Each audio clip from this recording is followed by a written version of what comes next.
I'm Kamal Santamaria. This is Counting the Cost on Al Jazeera, your weekly look at the world of business and finance.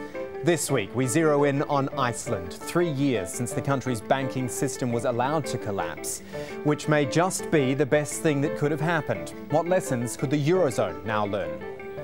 Plus, McLaren Automotive, born out of its famous Formula One racing team, we look at what it'll take to turn track success into a successful retail business.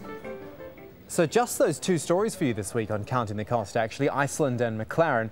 Perhaps not the headline stories of the last week in business and economics, we'll grant you that. But we have lined up all the right people to talk about them. Coming up, the headline interviews with Ólafur Ragnar Grímsson, the president of Iceland, who has been in that job now for over 15 years. And then, as we say, McLaren Automotive. First, the sales and marketing director, Greg Levine, will join us, who's trying to turn a track car into a marketable road car. And then a chap by the name of Lewis Hamilton, Formula One driver, 2008 world champion, and one of the links between the two McLaren worlds. But let's start with Iceland, the first nation to fall victim to the 2008 credit crunch, and thus the first Western European nation to get a bailout from the International Monetary Fund in more than 3 decades. You see, the nation's 3 largest banks went on a $100 billion spending spree, financing international acquisitions and construction projects. The money spent was more than 7 times the nation's GDP of $14 billion. So clearly there was a big overspend which got Iceland into trouble. And as a result, the banks were nationalised, while the economy and the currency, the krona, essentially collapsed. But rather than bailing out those banks, lawmakers were persuaded by public revolt not to take over the debts of the banks. It didn't mean there weren't still problems. Many people had bought their homes using mortgages in euros, and with the collapse of the currency, many could not actually repay their loans. There were jobs lost. Many Icelandic people left to try to find work overseas. But that decision not to take on the debts of the banks, despite the international pressure, that may have been what's helped the Icelandic economy turn itself around in these last 3 years. And here are the numbers from Statistics Iceland to back it up. Unemployment first. In 2007, it was as low as 2%. It rose as high as 9.1% in the second quarter of 2009. By the third quarter of this year, that was back down to almost 6%. And then the overall economy, it contracted 6.8% in 2009, 3.4% in 2010. This year, though, on track for positive growth of 3.2%. Well, I'm now delighted to say that this week on Counting the Cost, we are joined by the President of Iceland, Ólafur Ragnar Grímsson, joining us from Reykjavik. Mr. President, thank you so much for making the time for us here on Counting the Cost. I do want to start with just the simplest of questions for these times, and that is, you must be really glad you're not part of the Eurozone right now. What are your thoughts as you look outwards into this Euro crisis?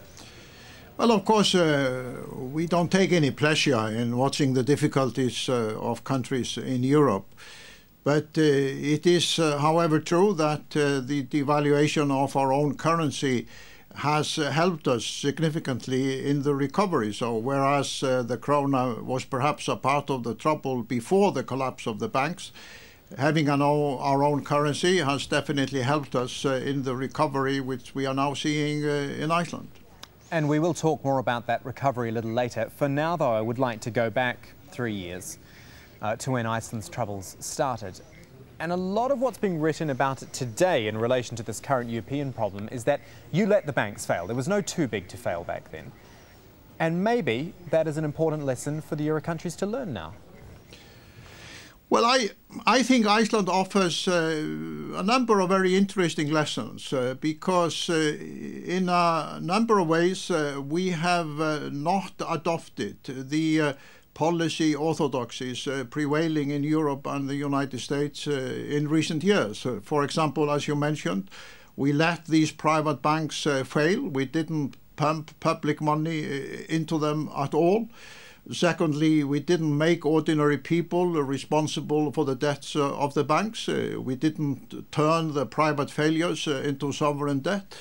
And thirdly, we tried the budgetary measures to defend the welfare system, the poor and the unemployed. And many of these policies have helped our society and the nation to deal with this crisis. But in addition to that, very early we defined the challenge not just as an economic or financial challenge. We realized we needed also political, judicial and social reforms.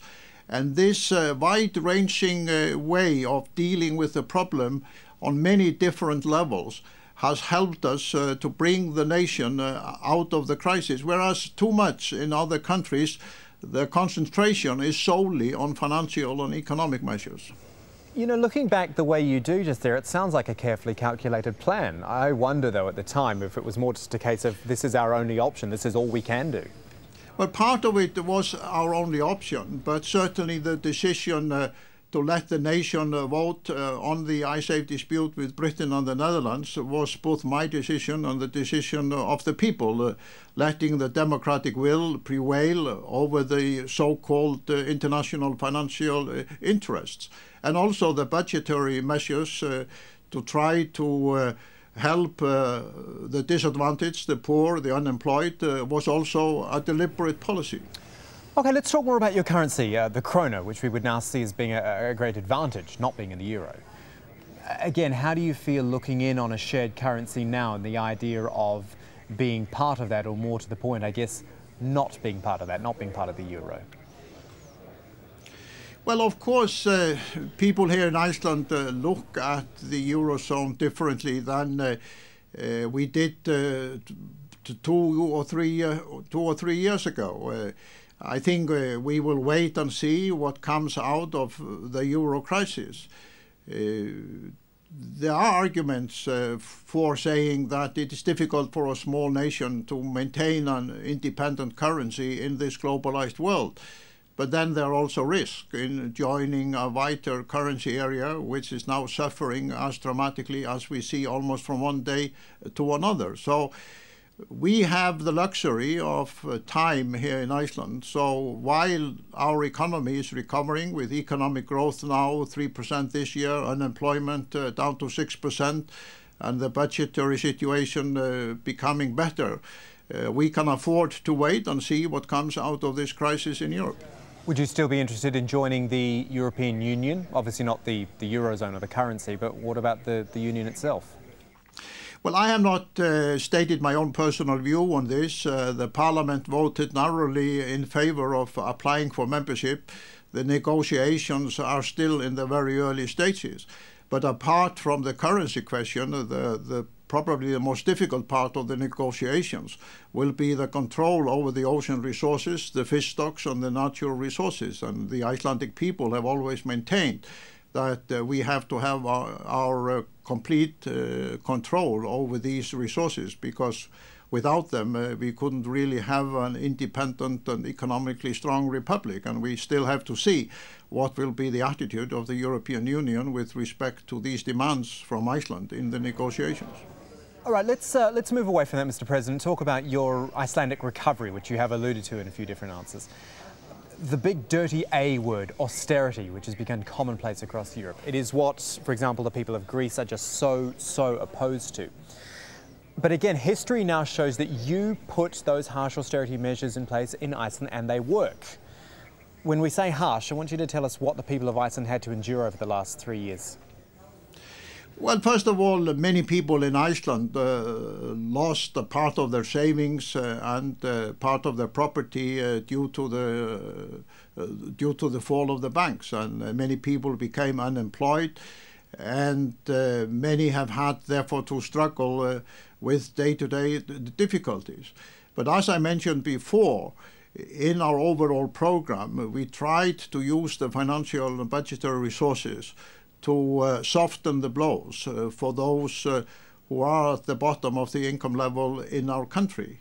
And gradually we try to share the burden in a way that has helped us, although many people are still facing difficulty. But compared to many other countries, I think the hardship here in Iceland has been far less than everybody, including ourselves, expected.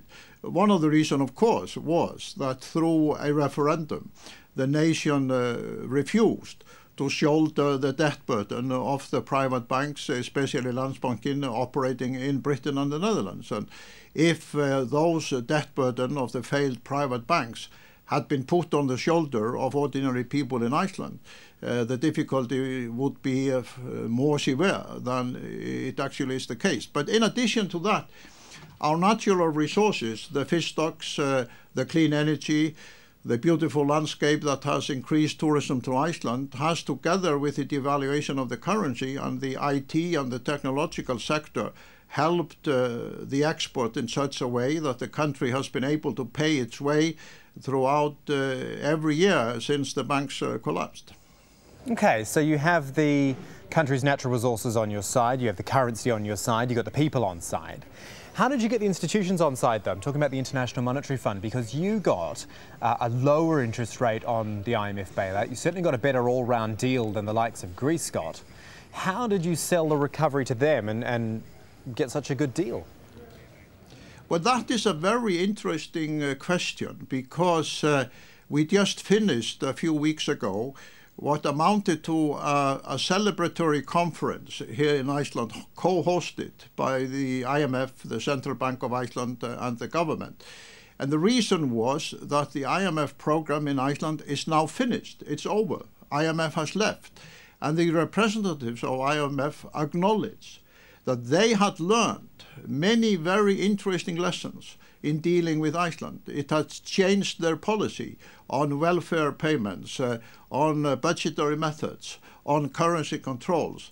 And they acknowledge very openly that the IMF, when leaving Iceland, was grateful for the lessons that Iceland had helped the IMF to learn dealing with a modern advanced economy in a financial crisis. Of course, we learned also from the IMF and are grateful for their cooperation and their assistance. But it was very interesting at this conference to hear from the high-level officials of the IMF that the Icelandic experience has in fact changed the long-standing policies and the practices of the IMF. Okay, then let's finish with a thought, if we can, about lessons. Lessons for Greece, maybe lessons for Italy. I know they are different situations. Those are a sovereign debt crisis. Iceland's was primarily a banking system which failed and led to further problems. However, as the leader of a country who's been under that sort of pressure, what about some advice? Well, I have been very firm in my view of not offering advice to other countries. I don't think it is proper for leaders of other countries to tell either the government or the people of Italy and Greece and so on what they should do. Having gone through these difficulties here in Iceland, I realize that each nation has to find its own way. The democratic community and the economy of each country has to find the right course. What I can say, however, is that the strong recovery we are now seeing in Iceland calls into question some of the prevailing financial and official orthodoxies that have dominated the policy making and the international discussions, both in Europe and in the United States in recent years. And if people want to learn from the Icelandic experience, we are very happy to explain it in detail, but every country has to draw its own conclusions. Mr. President, it has been a pleasure talking to you. Thank you so much for taking the time. Thank you very much. Thank you. And now to part two of the programme, which we could describe as the other end of the spectrum, the luxury market, which has done quite well in the last few years, even as the big banks and the investment funds went under. Case in point, and this is a little bit of a tangent, but have a look. It happened this week, a Sotheby's art auction in New York, which brought in a record $316 million in sales. An example was this piece by an American artist, Clifford Still, which sold for a lazy $62 million, just a bit there. And then this, car lovers would probably call it art too, the McLaren MP412C, which made its Middle East debut at a new showroom in Dubai. A project from McLaren Automotive, part of the famous F1 racing team. But not just a car, it is a project really, creating much needed jobs in the United Kingdom and around the world. So we're going to talk to some of the people involved. Joining us first up is Greg Levine. He is McLaren Automotive's Director of Marketing in Dubai for us. Greg, good to have you with us. Only 9 months you've been in the job, I understand. How's it going? You know, given you came from Audi, a full retail brand, now taking this famous Formula One brand into a retail space, a whole host of challenges for you. Oh, absolutely. It's been an incredibly exciting but very challenging 9 months. Setting up a car company from nothing is a daunting task because it's not just about the car, it's about the infrastructure, it's about the dealer network, it's about the warranty systems, the maintenance systems, the service infrastructure, the IT infrastructure, the invoicing infrastructure. It really is a complex business. And when you take it that business is going to operate in 35 different operations in 18 different countries, then you really understand the scale and the complexity that one deals with. So in summary, it's been challenging but a lot of fun. You know, when I read about McLaren Automotive, I think one of the most concerning things about it is that all the talk is based around that car behind me, the MP412C. McLaren Automotive obviously can't be just one car. I guess you want to start small, maybe build up from there, but it does seem you are throwing a lot into just that one car right now. Oh, absolutely. You cannot survive as a one-car company. We're building a brand here. We're building an automotive brand. So as we speak, I'm in the design studio at least once a week, working on our future products. And what I can assure you is that McLaren's not about one car. McLaren's about a range of cars. In fact, McLaren's about many ranges of cars because we're building a brand for the future and we're building the brand for the long term. So you'll expect some exciting stuff from us. And who's buying these cars? Who's pre-ordering them? Because, I hate to state the obvious, we're still in a global economic downturn, and I'm wondering how many people really want to buy very expensive, hundreds of thousands of dollar cars. Absolutely. Well, very positively from our side, we're actually sitting on a very strong order bank, and that order bank takes us right into the back end of next year. And you talked about which customers are buying these cars. The overriding theme for the customers who have placed their initial orders are these are sports cars fanatics. They know cars, they love cars. In fact, very often when I interact with these customers, many of them know more about the car sometimes than even I do. They are obsessed with Formula One and racing, and I would say we've really captured the minds of the intellectual buyer, the person who knows and loves sports cars. That's the McLaren buyer right now. And geographically, where do they come from? Where do most of them seem to come from? We've actually got quite a global dispersion in terms of geography. So we've had a very, very positive response in the US. And that was quite surprising at first because of the fact that obviously McLaren doesn't race formally most recently in the US. We've got a strong order bank in Europe, very strong order bank in the UK, strong order bank in the Middle East, and in fact in Asia Pacific. Although I have to add that there's quite a few markets that we haven't entered. And the main strategy for that is I've always believed that you never want your sales growth to exceed your after-sales competence. So the goal with McLaren is never to grow too rapidly. We want to grow gradually, develop each market, and as soon as we've stabilized the after-sales infrastructure and we're sure that we can offer the customer service that we want to deliver for our customers, only then will we look at going into new markets. You talked about strength in the UK and Europe, which might surprise some people given the economic state those areas are in right now. Have you struggled at all in your business given what's happening in Europe these days? I mean, one has to be pragmatic and real. The situation in Europe is challenging. What's been very interesting to me is the fact that we've retained our order bank. So we haven't had to deal with cancellations, and you've had customers who have placed their initial orders holding on to those orders. At the same time, though, one has to see there's absolute clear trends that the growth in order bank is definitely slowing, and at the same time dealers need to work a lot harder in terms of engaging new prospects, selling the McLaren story, and obviously involving them with the brand. Just finally, Greg, the partnership, or at least the crossover between the F1 brand and the automotive brand, how big is that crossover? Obviously the technology going into the cars, it'll be similar, and you can get millions of TV viewers watching the F1 cars, and then they can now associate that with the automotive brand. I wonder how the actual businesses, the two businesses, cross over. You know, the Formula One racing heritage is in the DNA of McLaren. That is what McLaren is. We're a racing company. We're a racing company that now produces on-road sports cars. And there's a vast amount of cross-pollination. So, in summary, a Formula One car has a lot of different technology from a road car. But the skills and the individuals that are now involved in terms of setting up the automotive team, a lot of them have Formula One experience. So if you look at our aerodynamic engineer, for example, and at the same time the person who designed the simulator, which we simulate all Formula One technology, both of them are now working for McLaren Automotive. We share the same canteen. In fact, I go running with all of the Formula One team 3 times a week. So there's a lot of sharing of ideas, pollination. But I think the biggest thing of all is just the DNA and the culture. And the culture of Formula One, the culture of winning, the culture of getting things done, and of course the overriding culture of McLaren is one of winning. All right, Greg, great to talk to you. Hopefully we'll see you up here in Doha sometime. Greg Levine there from McLaren Automotive. Oh, I look forward to that. It'll be great. Really good talking to you. Thank you very much. Okay, so that's the business side of things. Ultimately, though, this is about, state the obvious here, cars and making cars people want to buy.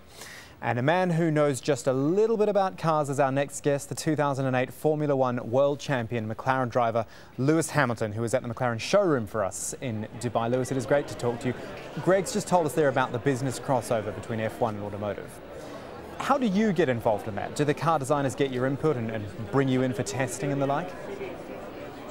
Well, I don't think there's many other teams that do what we do. And obviously our team is the best at making Formula 1 cars, and so when it comes to building the road car, they do involve me and Jensen. They give us always, they ask for our ideas. They put us on the track in the car so we can really help set the car up and give some pointers. But you know, with that help, there's no way that anyone could beat the car that we create. Taking McLaren to the road is quite a prospect. What do you think about the balance between out-and-out performance, which is your domain, on the track, and then adjusting that for the road? Because if people are going to pay hundreds of thousands of dollars for a McLaren sports car, obviously they want something pretty special for their buck. But it still has to be a normal road functioning car. It's got to comply to the safety standards of the road. You've got to find some sort of balance in the business, or between the businesses. Yeah, well, I think it's quite a big difference, to be honest. You know, when you're in the Formula 1 car, you set the car up very stiff. You're looking for precision. You're looking for to be able to put the car on the limit. On the road, you're not looking to put the car on the limit. You're looking for comfort. You're looking for feel, but you're also looking for as much feel through the steering, through the engine, through the vibrations as you can get. And you also want the thing to handle well when you're cornering, and to give you a good feeling, to have good support in the seat, good support through the suspension and all that. So there are similarities between a Formula 1 car and a road car, and so that's what we try and take. Even if it's only a small amount, we try and take some of that across to the road car. Do you think McLaren can really become a real strong retail brand? You know, when I was a kid, I suspect when you were too, we talked about Ferraris and Lamborghinis as the supercars, you know, that we wanted to drive when we grew up. Can you honestly see a kid in a playground talking about a McLaren like that in 10 years' time and saying, I want to drive a McLaren MP 4C12C? Sorry, I'm not sure if I got that one right. Yeah, MP12C. Quite right, 12C. You look at the Lamborghinis and the Ferraris, they've been around for many, many, many years. So this is the beginning of something quite special, and I feel quite blessed to be able to be a part of it. It's very early stages, as I said, so to be here when the first car is born and to see what comes after this, I really do feel that this will become one of the best manufacturers of all time. A good opportunity too, I suspect, to take the brand global. I mean, I know people watch you every week driving an F1 car all over the world, but here's something tangible. That showroom you're in Dubai, there's going to be one in Doha, I think 13 locations all up. Yeah. It's something McLaren has to do right and make the most of, I guess. One thing I need to just make you aware is that I'm not paid to do this. This is just Ron asked me if I would be able to come down and see the new showroom, and I said I would. And you know, I'm paid to race, but I've been a part of the family for some time, and this is something I'm quite proud of, and something I feel quite a part of. So to be able to sit here and explain to you, I mean, I have one of these just on order as well, so I've got one coming. It's actually arrived already, but I haven't driven it yet because I haven't been home. But you know, it's a proud moment for me to see Ron excel and to see his baby come alive, and also see all the showrooms begin to open. You know, hopefully I'm going to be a part of some of the other openings around the world as well.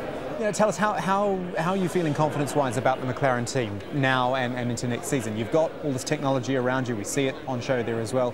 Is there enough to give you more of an edge and get you back, do you think, up onto the winners' podium a bit more often?